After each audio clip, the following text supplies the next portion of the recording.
The Hound of the Baskervilles. Novel by Arthur Conan Doyle. Chapter 4. Sir Henry Baskerville. Our breakfast table was cleared early, and Holmes waited in his dressing gown for the promised interview. Our clients were punctual to their appointment, for the clock had just struck 10 when Dr. Mortimer was shown up, followed by the young baronet. The latter was a small, alert, dark-eyed man about 30 years of age, very sturdily built, with thick black eyebrows and a strong, pugnacious face. He wore a ruddy-tinted tweed suit and had the weather-beaten appearance of one who has spent most of his time in the open air. And yet there was something in his steady eye and the quiet assurance of his bearing which indicated the gentleman. "This is Sir Henry Baskerville," said Dr. Mortimer. "Why, yes," said he. "And the strange thing is, Mr. Sherlock Holmes, that if my friend here had not proposed coming round to you this morning I should have come on my own account. I understand that you think out little puzzles, and I've had one this morning which wants more thinking out than I am able to give it. Pray take a seat, Sir Henry. Do I understand you to say that you have yourself had some remarkable experience since you arrived in London?" "Nothing of much importance, Mr. Holmes. Only a joke, as like as not. It was this letter, if you can call it a letter, which reached me this morning." He laid an envelope upon the table, and we all bent over it. It was of common quality, greyish in colour. The address, Sir Henry Baskerville, Northumberland Hotel, was printed in rough characters. The postmark Charing Cross, and the date of posting the preceding evening. "Who knew that you were going to the Northumberland Hotel?" asked Holmes, glancing keenly across at our visitor. "No one could have known. We only decided after I met Dr. Mortimer." "But Dr. Mortimer was no doubt already stopping there?" "No, I had been staying with a friend," said the doctor. "There was no possible indication that we intended to go to this hotel." "Someone seems to be very deeply interested in your movements." Out of the envelope he took a half-sheet of foolscap paper folded into 4. This he opened and spread flat upon the table. Across the middle of it a single sentence had been formed by the expedient of pasting printed words upon it. It ran, "As you value your life or your reason, keep away from the moor." The word "moor" only was printed in ink. "Now," said Sir Henry Baskerville, "perhaps you will tell me, Mr. Holmes, what in thunder is the meaning of that? And who it is that takes so much interest in my affairs? What do you make of it, Dr. Mortimer? You must allow that there is nothing supernatural about this, at any rate." "No, sir, but it might very well come from someone who was convinced that the business is supernatural." "What business?" asked Sir Henry sharply. "It seems to me that all you gentlemen know a great deal more than I do about my own affairs. You shall share our knowledge before you leave this room, Sir Henry." "I promise you that," said Sherlock Holmes. "We will confine ourselves for the present with your permission to this very interesting document, which must have been put together and posted yesterday evening. Have you yesterday's Times, Watson? It is here in the corner. Might I trouble you for it, the inside page, please, with the leading articles?" He glanced swiftly over it, running his eyes up and down the columns. "Capital article this on free trade. Permit me to give you an extract from it. You may be cajoled into imagining that your own special trade or your own industry will be encouraged by a protective tariff. But it stands to reason that such legislation must in the long run keep away wealth from the country, diminish the value of our imports, and lower the general conditions of life in this island." "What do you think of that, Watson?" cried Holmes in high glee, rubbing his hands together with satisfaction. "Don't you think that is an admirable sentiment?" Dr. Mortimer looked at Holmes with an air of professional interest, and Sir Henry Baskerville turned a pair of puzzled dark eyes upon me. "I don't know much about the tariff and things of that kind," said he, "but it seems to me we've got a bit off the trail so far as that note is concerned. On the contrary, I think we are particularly hot upon the trail, Sir Henry. Watson here knows more about my methods than you do. But I fear that even he has not quite grasped the significance of this sentence. No, I confess that I see no connection. And yet, my dear Watson, there is so very close a connection that the one is extracted out of the other. You, your life, reason, value, keep away from the. Don't you see now whence these words have been taken? By thunder, you're right. Well, if that isn't smart, cried Sir Henry. If any possible doubt remained, it is settled by the fact that keep away and from the are cut out in one piece. Well, now, so it is. Really, Mr. Holmes, this exceeds anything which I could have imagined, said Dr. Mortimer, gazing at my friend in amazement. I could understand anyone saying that the words were from a newspaper. But that you should name which, and add that it came from the leading article, is really one of the most remarkable things which I have ever known. How did you do it? I presume, Doctor, that you could tell the skull of a Negro from that of an Eskimo? Most certainly. But how? Because that is my special hobby. The differences are obvious. The supraorbital crest, the facial angle, the maxillary curve, But this is my special hobby, and the differences are equally obvious. There is as much difference to my eyes between the leaded bourgeois type of a Times article and the slovenly print of an evening halfpenny paper as there could be between your Negro and your Eskimo. The detection of types is one of the most elementary branches of knowledge to the special expert in crime. Though I confess that once when I was very young I confused the Leeds Mercury with the Western Morning News. But a Times leader is entirely distinctive, and these words could have been taken from nothing else. As it was done yesterday, the strong probability was that we should find the words in yesterday's issue.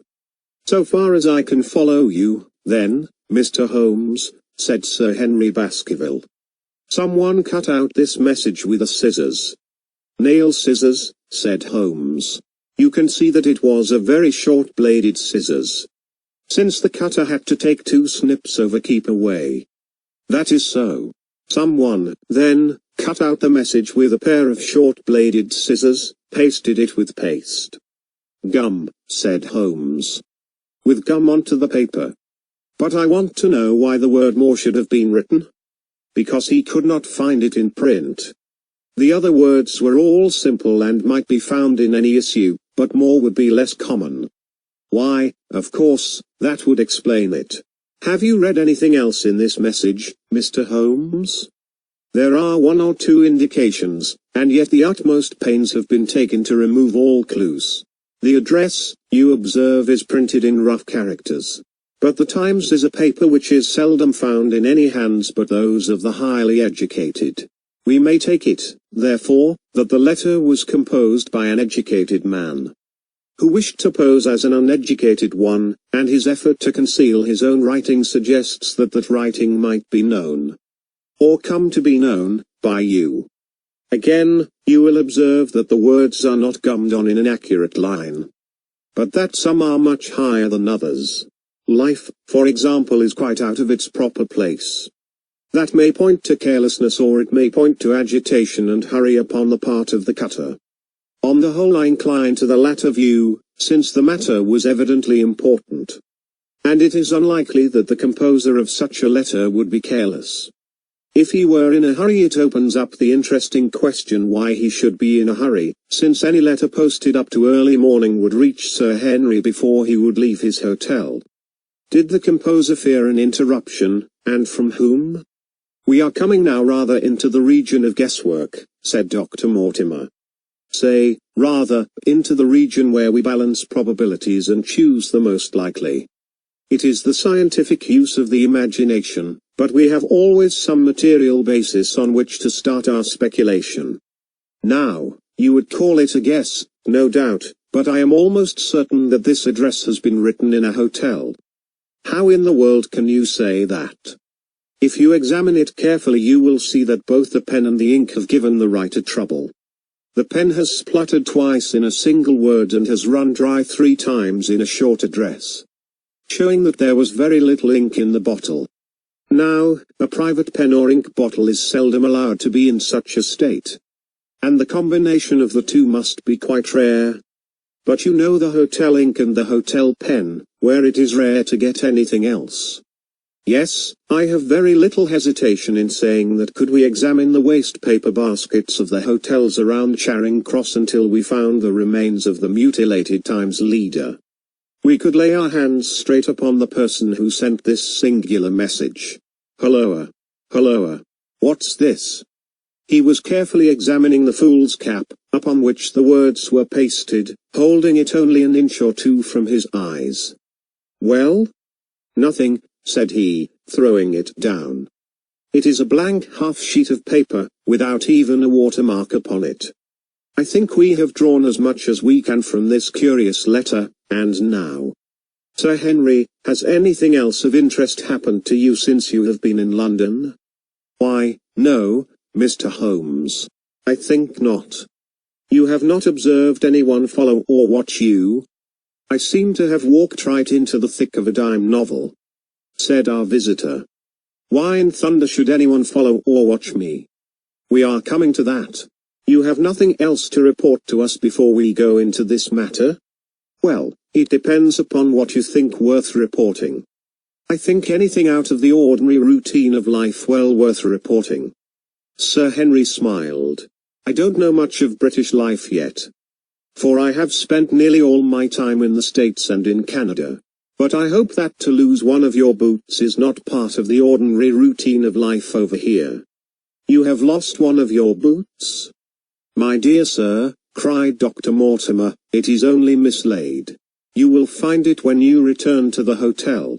What is the use of troubling Mr. Holmes with trifles of this kind? Well, he asked me for anything outside the ordinary routine. Exactly, said Holmes, however foolish the incident may seem. You have lost one of your boots, you say? Well, mislaid it, anyhow. I put them both outside my door last night. And there was only one in the morning. I could get no sense out of the chap who cleans them. The worst of it is that I only bought the pair last night in the Strand, and I have never had them on. If you have never worn them, why did you put them out to be cleaned? They were tan boots and had never been varnished. That was why I put them out. Then I understand that on your arrival in London yesterday you went out at once and bought a pair of boots. I did a good deal of shopping. Dr. Mortimer here went round with me. You see, if I am to be squire down there I must dress the part, and it may be that I have got a little careless in my ways out west. Among other things I bought these brown boots, gave $6 for them, and had one stolen before ever I had them on my feet. It seems a singularly useless thing to steal, said Sherlock Holmes. I confess that I share Dr. Mortimer's belief that it will not be long before the missing boot is found. And, now, gentlemen, said the baronet with decision. It seems to me that I have spoken quite enough about the little that I know. It is time that you kept your promise and gave me a full account of what we are all driving at. Your request is a very reasonable one, Holmes answered. Dr. Mortimer, I think you could not do better than to tell your story as you told it to us. Thus encouraged, our scientific friend drew his papers from his pocket and presented the whole case as he had done upon the morning before. Sir Henry Baskerville listened with the deepest attention and with an occasional exclamation of surprise. Well, I seem to have come into an inheritance with a vengeance, said he when the long narrative was finished. Of course, I've heard of the Hound ever since I was in the nursery. It's the pet story of the family, though I never thought of taking it seriously before. But as to my uncle's death, well, it all seems boiling up in my head, and I can't get it clear yet. You don't seem quite to have made up your mind whether it's a case for a policeman or a clergyman. Precisely. And now there's this affair of the letter to me at the hotel. I suppose that fits into its place. It seems to show that someone knows more than we do about what goes on upon the moor, said Dr. Mortimer. And also, said Holmes, that someone is not ill-disposed towards you, since they warn you of danger. Or it may be that they wish, for their own purposes, to scare me away. Well, of course, that is possible also. I am very much indebted to you, Dr. Mortimer, for introducing me to a problem which presents several interesting alternatives. But the practical point which we now have to decide, Sir Henry, is whether it is or is not advisable for you to go to Baskerville Hall. Why should I not go? There seems to be danger. Do you mean danger from this family fiend, or do you mean danger from human beings? Well, that is what we have to find out. Whichever it is, my answer is fixed. There is no devil in hell, Mr. Holmes, and there is no man upon earth who can prevent me from going to the home of my own people, and you may take that to be my final answer. His dark brows knitted and his face flushed to a dusky red as he spoke. It was evident that the fiery temper of the Baskervilles was not extinct in this their last representative. Meanwhile, said he, I have hardly had time to think over all that you have told me. It's a big thing for a man to have to understand and to decide at one sitting.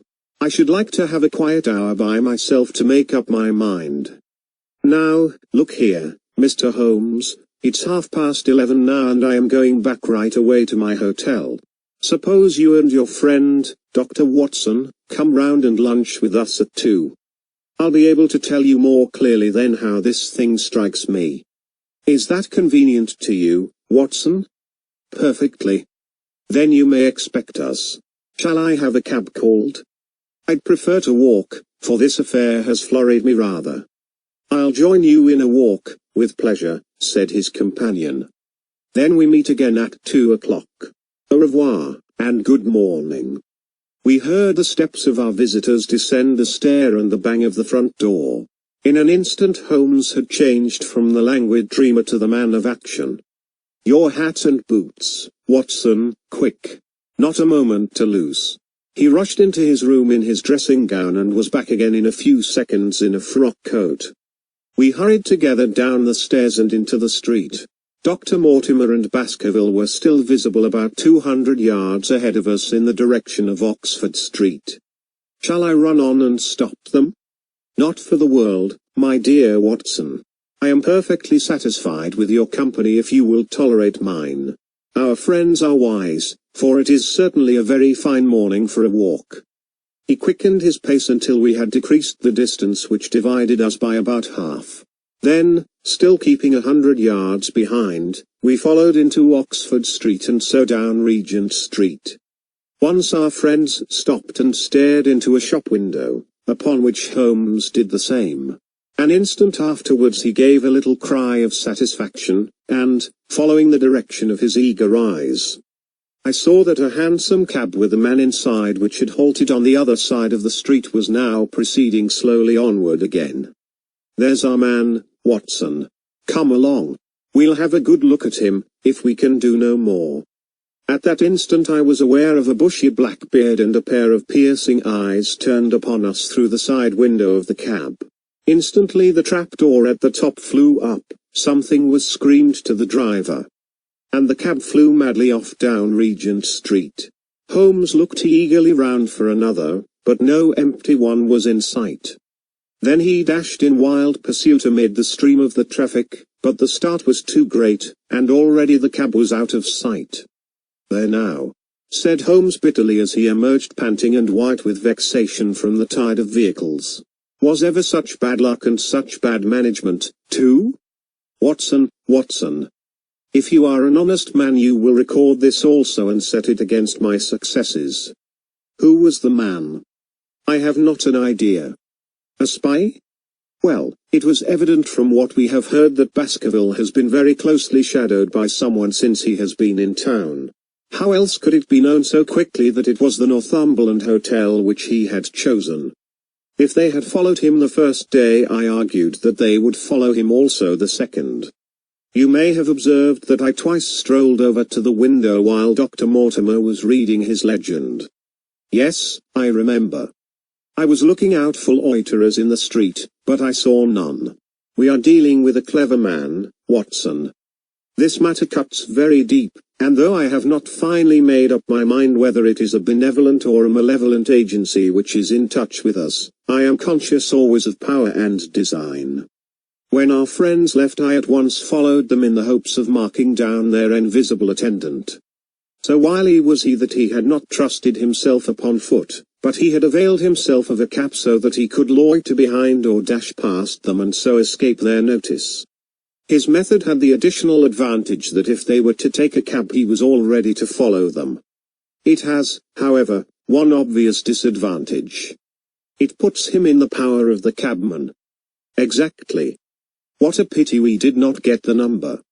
My dear Watson, clumsy as I have been, you surely do not seriously imagine that I neglected to get the number?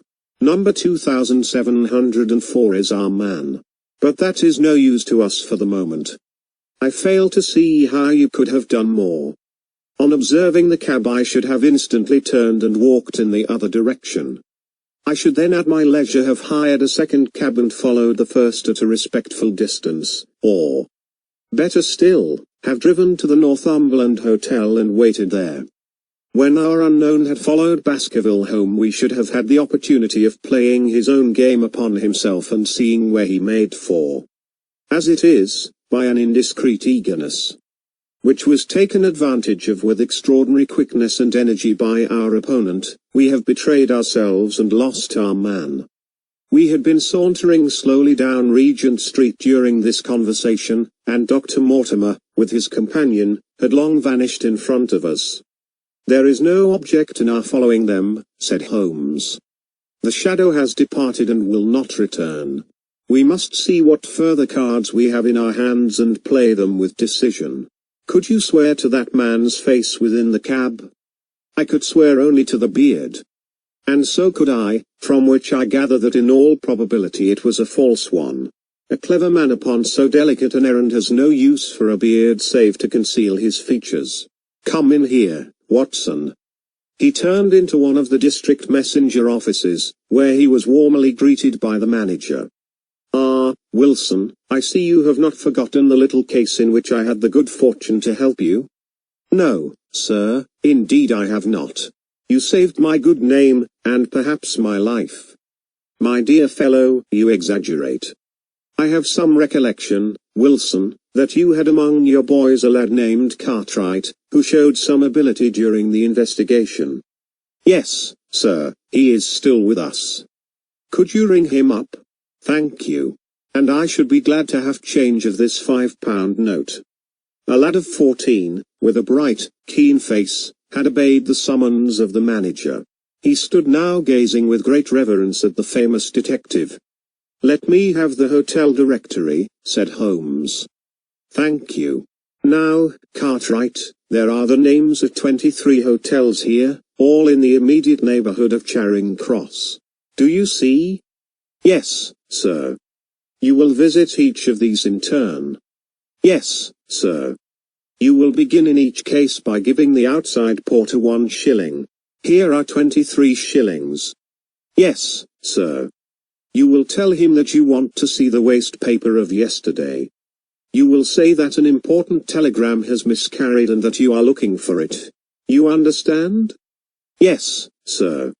"But what you are really looking for is the center page of the Times with some holes cut in it with scissors. Here is a copy of the Times. It is this page. You could easily recognize it, could you not?" "Yes, sir." "In each case the outside porter will send for the hall porter, to whom also you will give a shilling. Here are 23 shillings. You will then learn in possibly 20 cases out of the 23 that the waste of the day before has been burned or removed. In the 3 other cases you will be shown a heap of paper and you will look for this page of the Times among it. The odds are enormously against your finding it. There are 10 shillings over in case of emergencies. Let me have a report by wire at Baker Street before evening. And now, Watson, it only remains for us to find out by wire the identity of the cabman. Number 2704. And then we will drop into one of the Bond Street picture galleries and fill in the time until we are due at the hotel. End of the chapter. Thank you.